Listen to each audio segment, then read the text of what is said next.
Listen, folks, I have shared the passage in the book of Proverbs that says that evil men do not know or understand justice, but the righteous understand everything. And when all of this critical race theory garbage started showing its ugly face yet again in an attempt by a bunch of Marxists to destroy our country, I want you to understand what we are seeing now is a manifestation of all of that ugliness.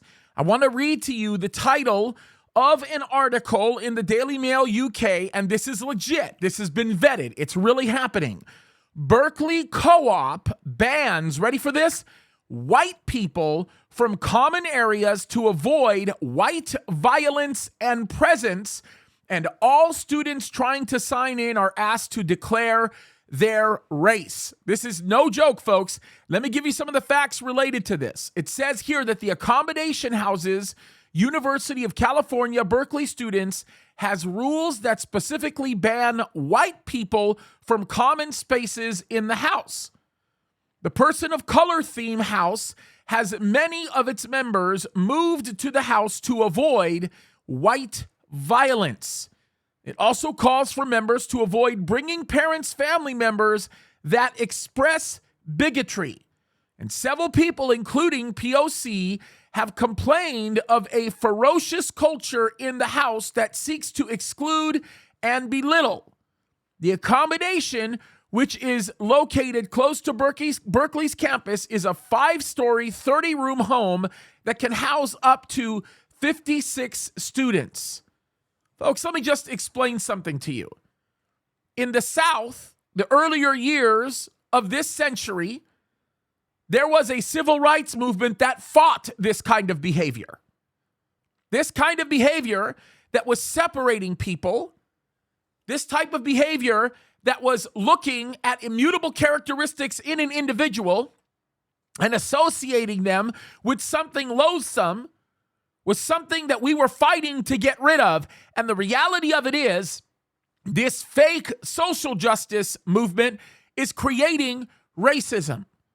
They are using racism to fix racism, and there is nothing about this that is acceptable.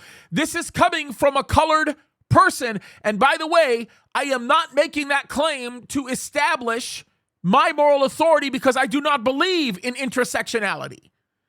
But folks, the Bible makes it very clear.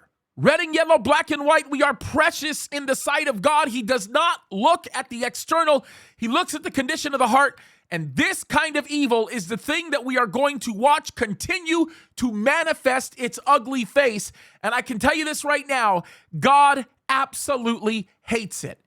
He hates discrimination. He hates segregation. These are the types of things that God hates. And the reality of it is, it's happening right now in the name of social justice. But it's all about learning to target people who are standing up for righteousness. This is evil, folks.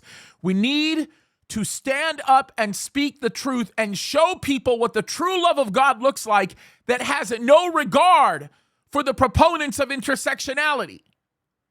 God does not look at immutable characteristics and allows that for his determinations, considering whether or not we are acceptable in a particular area. Folks, righteousness is based on God's word, and we need to follow it. It's time to stand up. We're living in the last days, folks, and we need to speak against these things that continue to encourage segregation, and we need to stand up for what's right. God bless you guys.